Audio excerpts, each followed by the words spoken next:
Remember back in 2015 when Fat Ass 45 announced his campaign for squatter? About one third of the Republicans and Republican leaners had basically leaners condemned the distribution of wealth in the United States as unjust. And those classic group Republicans believed that high earners paid too little in tax and wanted taxes on corporations and rich people raised, not cut.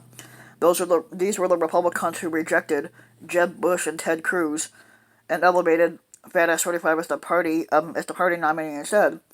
Fat Ass 45 voters were more economically pessimistic than other Republicans.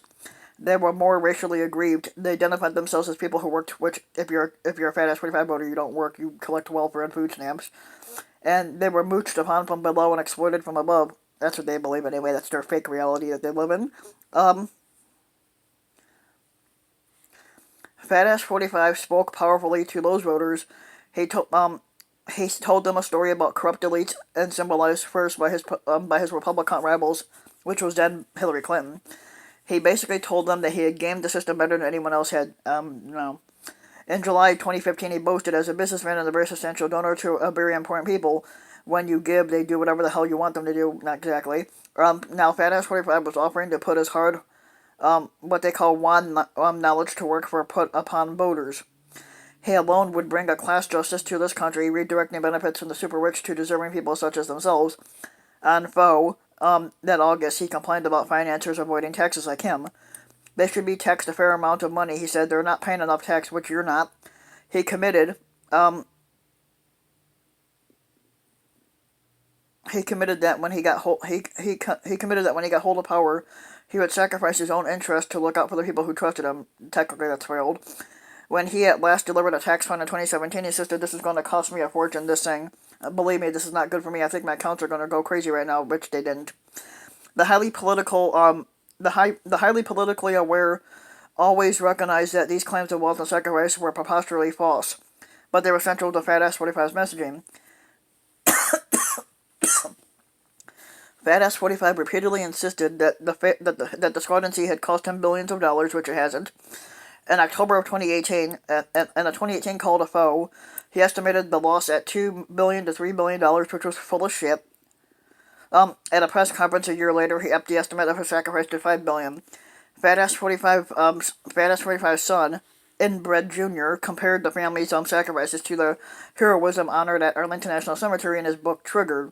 He described his feelings on a visit to Arlington. In that moment, I also thought of all the attacks we'd already suffered as a family, and about the sacrifices we'd have to make to help my fat ass father succeed, which he hasn't yet. Voluntarily given up a huge chunk of our business and all international deals to wed the appearance that we're profiting off the office, which you guys are doing. The definitive debunking of this lie now does two things. First, it melts Fat Ass 45's support a little more. Fat Ass 45 hopes for 2020 to depend on a fantastic overperformance with white voters without college degree. He's lost so much support elsewhere that he must hold every last member of his core group. He doesn't need to decline how much. He doesn't need to decline much among these voters to convert any faith, or actually any faint hope of success into a certainty of disaster.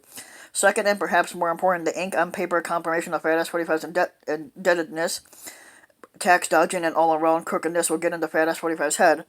His political project, through the pandemic, has been to mess with his opponents by hurling one crazy distraction after another. Now suddenly, it's his own decision loop that has been disrupted on the pre-existing trajectory of the 2020 campaign. Fat Ass 45 is going to lose and probably lose big. He needed something to happen either to help him or more plausibly to push the Biden camp into some mistake or misstep. Now the banana peels have been dumped beneath his own feet.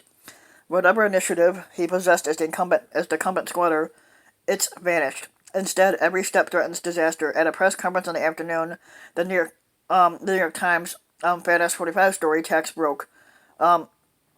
broke. Basically, he denounced it as false, which it wasn't, and that the report basically showed that Fat Ass 45 only paid $750 in taxes in 2017. But watch his face as he issued the denial vote, and you could see him belatedly foresee the follow-up question, "But can you give people an idea of how much you actually are paying?" And Fat Ass 45 was not able to give an answer.